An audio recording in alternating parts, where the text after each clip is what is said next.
Behind me is an empty sanctuary, a sign of the times. These days, we're all hunkered down in our homes. We're sheltering in place. Businesses are shuttered. In fact, this shopping plaza that we rent space from is empty, except for the Walgreens on the very end. It's Easter 2020. I want to suggest that we actually have more in common with the very first Easter than we do the previous 50 Easters. You know the Easter story. On Friday, Jesus is crucified. He hangs between two criminals, and he hangs there until he dies 6 hours later. A little before sunset, a man named Joseph of Arimathea and some women who had witnessed the crucifixion quickly take Jesus' body and place it in a tomb. I want to suggest to you that that's kind of how things feel right now. It feels like Holy Saturday, that space between Good Friday and Easter Sunday. It feels a little dystopian. It feels a little hopeless. But John tells us what happened on Sunday. Early on Sunday morning, while it was still dark, Mary Magdalene came to the tomb and found that the stone had been rolled away from the entrance. She ran and found Simon Peter and the other disciple, the one whom Jesus loved. She said, "They've taken the Lord's body out of the tomb, and we don't know where they've put him." Early Sunday morning, early the third day. Jesus had said in Matthew 17, "The Son of Man is going to be betrayed into the hands of his enemies. He'll be killed, but on the third day, he will rise again." And Jesus said right in the temple complex, "Destroy this temple, and I will raise it up on the third day." Do you know how many disciples were waiting outside the tomb? 0. In fact, some of them had already gone home and given up. And that's what we hear from the mouth of one of the disciples on the road to Emmaus. He says, "We had thought," past tense. We had thought Jesus was the one, and we were mistaken. Verse 3 of John chapter 20. Peter and the other disciple started out for the tomb. They were both running, but the other disciple outran Peter and reached the tomb first. He stooped and looked in and saw the linen wrappings lying there, but he didn't go in. Then Simon Peter arrived and went inside. He also noticed the linen wrappings lying there, while the cloth that had covered Jesus' head was folded up and lying apart from the other wrappings. Then the disciple who had reached the tomb first also went in and saw and believed. For until then, they hadn't understood the scriptures that said Jesus must rise from the dead. And then they went home. John sees the empty tomb, sees this body wrapping that looks as though the body has just evaporated and it's collapsed on this stone, sees the folded head napkin off to the side, and believes.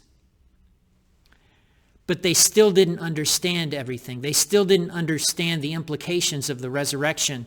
They went home. Have you ever read a book or seen a movie that you didn't understand the first time around? Have you ever taken a class in college and on the first day after the syllabus is presented and in the first lecture you think, I'm in way over my head? Easter is for people who don't entirely get it.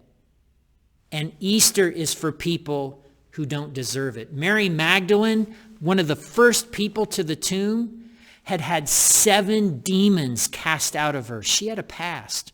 Peter, one of the first men in the tomb. Peter, the man who said, "Oh, Jesus, I'll stay with you. I'll fight even to the death." That same Peter who denied Jesus 3 times while Jesus is in the house of the high priest. Easter is for people who don't entirely get it and for people who don't deserve it. Well, John tells us what happens next. That's verse 11. Mary was standing outside the tomb crying, and as she wept, she stooped in and looked. She saw 2 white-robed angels, one sitting at the head and the other at the foot of the place where the body of Jesus had been lying. "Dear woman, why are you crying?" they asked her. "Because they've taken away my Lord," she replied, "and I don't know where they've put him." She turned to leave and saw someone standing there. It was Jesus, but she didn't recognize him. "Dear woman, why are you crying?" Jesus asked her. "Who are you looking for?" She thought it was the gardener. She said, "Sir, if you've taken him away, tell me where you've put him and I'll go get him." "Mary," Jesus said. She turned to him and cried out, "Rabboni," which is Hebrew for teacher. "Don't cling to me," Jesus said, "for I haven't ascended to my Father, but go find my brothers and tell them, I'm ascending to my Father and your Father, to my God and your God." Mary Magdalene found the disciples and told them, "I have seen the Lord." And then she gave him his message. There's this moment where Jesus says Mary's name, Miriam, and she is able to see him and is surprised. Not what she had expected on that Easter morning. Tish Warren puts it this way: that morning in history when Jesus rose, there was no expectation of a resurrection. There was no fanfare, no churches gathering with songs of triumph, no bells ringing, nothing. A few women went out to tend Jesus' dead body. His nobody disciples were laying low, lost in grief and feeling afraid. The rest of Jerusalem and the wider world had already moved on. The sun rose. People went about their business, gathering grain and water from the wells. They started breakfast. All of the cosmos was changed, and it was almost entirely overlooked. In the face of this pandemic, the empty tomb is either the hope of the world or it's an empty symbol. I love the way Flannery O'Connor famously put it: if it's a symbol, to hell with it. The resurrection, gang, isn't just a symbol or a metaphor. It is true with packed out churches, light shows, and Easter egg hunts. And it's true with empty churches and people sheltering in place in their homes. On the very first Easter, Jesus' friends and disciples were afraid. They were heartbroken. They thought they had trusted the wrong person. The thing about it was, they had no need to be fearful from the temple authorities or the Romans. They had good reason to hope and to be hopeful because, in fact, they had trusted the right person all along.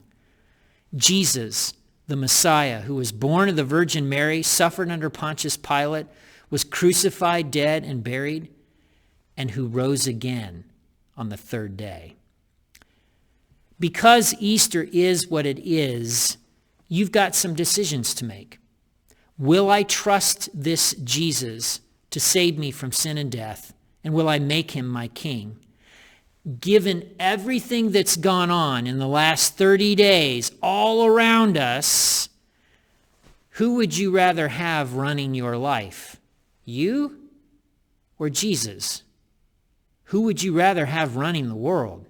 Anybody or Jesus?